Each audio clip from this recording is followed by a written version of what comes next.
Guys, let's talk about animals, guys. Come on, like, I love animals, don't you? I mean, look at that one. Oh, it's a giraffe. Oh, look at that one, a horse. How majestic. And there's that one. It's the fuck. This world is beautiful, guys.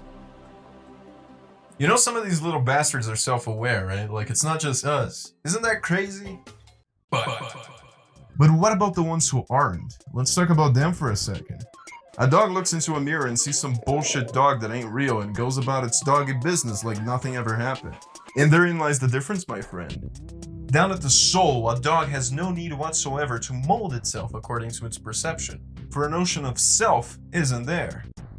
We humans, on the other hand, have this desire to conform to our perception.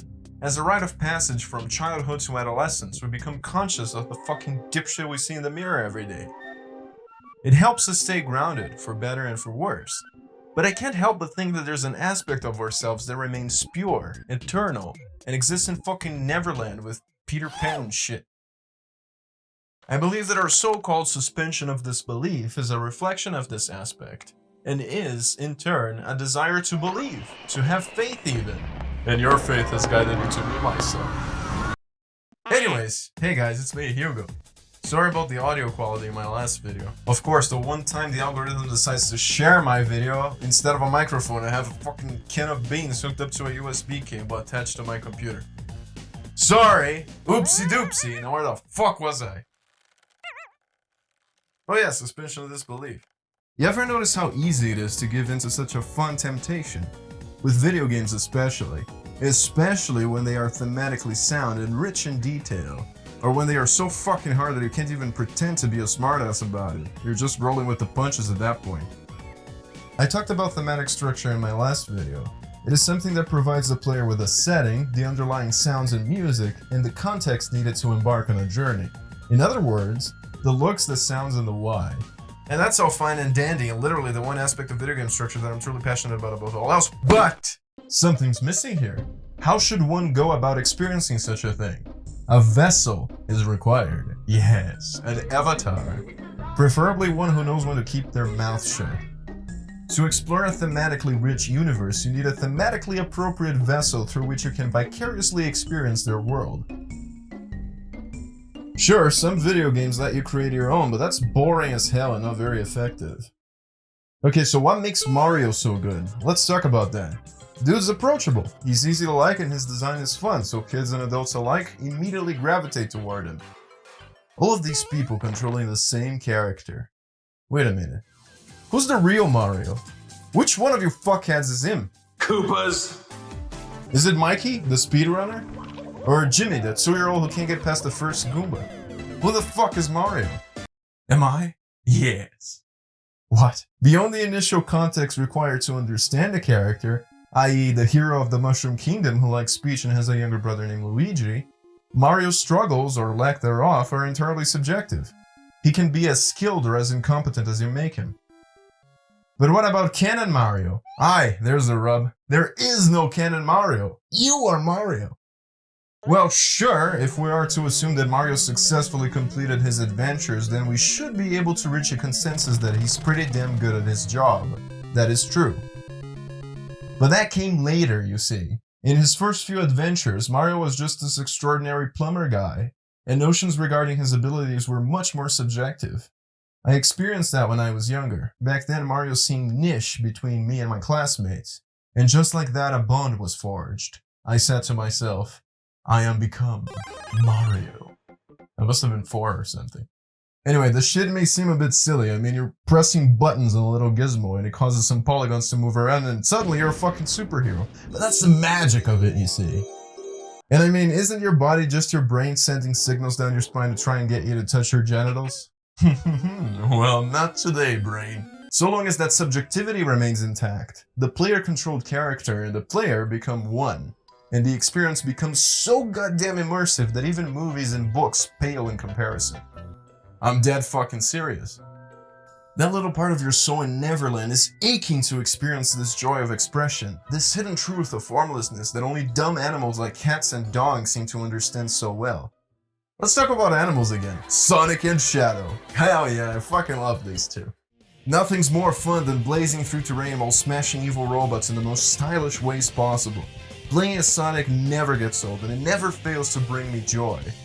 I've become so familiar with this guy that my mind syncs up to his carefree and stylistic attitude about as soon as I go through the first loop-de-loop.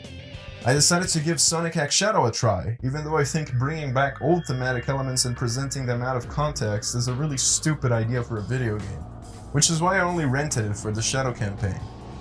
For what it is, it's pretty cool. There's this one part in the beginning of the game where you see Shadow's model up close, and I found myself thinking, man, this motherfucker looks exactly like Sonic. They're practically interchangeable. But then another part of me said, they're not. So I kept playing to find out why, and over time I began to realize that I wasn't having the same kind of fun as I do with Sonic. I was altogether more focused, serious even. Blasting baddies didn't fill me with joy, it brought me catharsis. And then it finally hit me. I was assimilating Shadow's emotions while playing, caught in a trance of needing to live a flawless existence, as a consequence for past failures.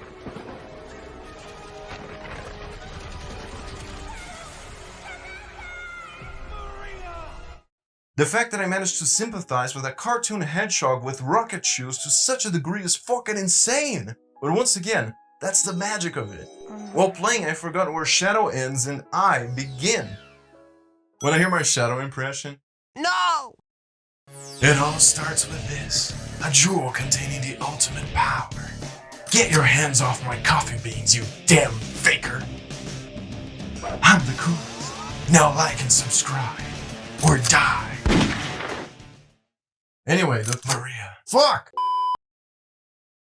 Let's look at another character now, Samus Aran. But before we get to that, it's time for a little story. So, when I was a kid and I found out that Samus was a chick, I decided to stop playing Metroid. Because I thought that role-playing as a chick would make me seem gay. And also because the games were fucking scary. It's a true story. Nowadays, I love playing as Samus. She's definitely one of my favorite characters. I kinda see her as a mix between Batman and Ripley, which is a really cool combo. She doesn't talk much, but there's a lot that can be inferred about her personality and her values.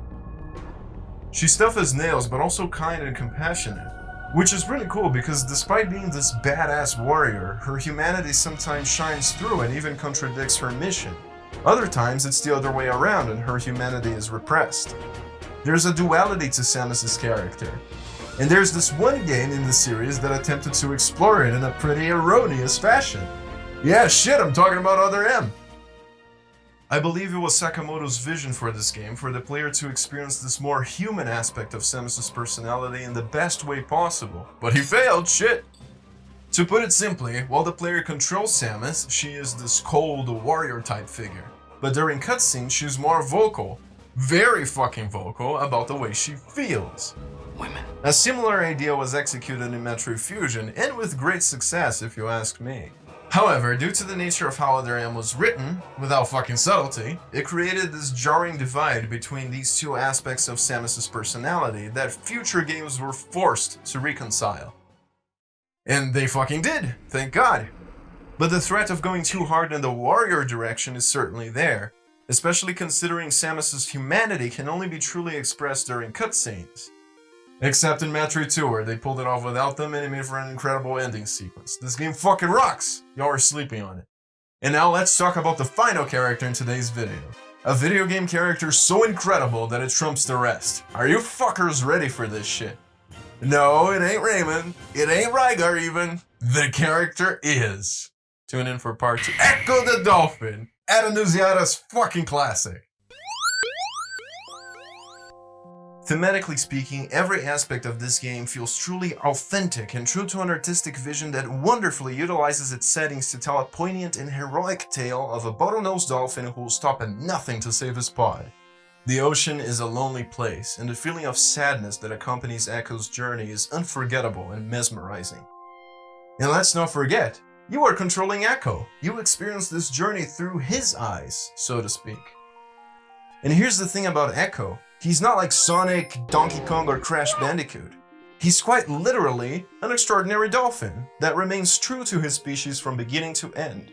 A game character who is an animal and isn't anthropomorphic. Which means that this incredible journey, filled to the brim with unforgettable moments, is shared between the player and a creature that, despite not being human, feels the same things and sheds the same tears. Wait, do dolphins cry? Do you guys realize how much of an incredible achievement this is? A way to experience the world through the eyes of an animal, truly something that only video games can provide. A reconciliation between man and beast, an introduction to the universal law of love where all creatures are part of the same oneness. Bro, Echo's so fucking cool, he's like my top pick for the next Smash Brothers, I'm not even kidding.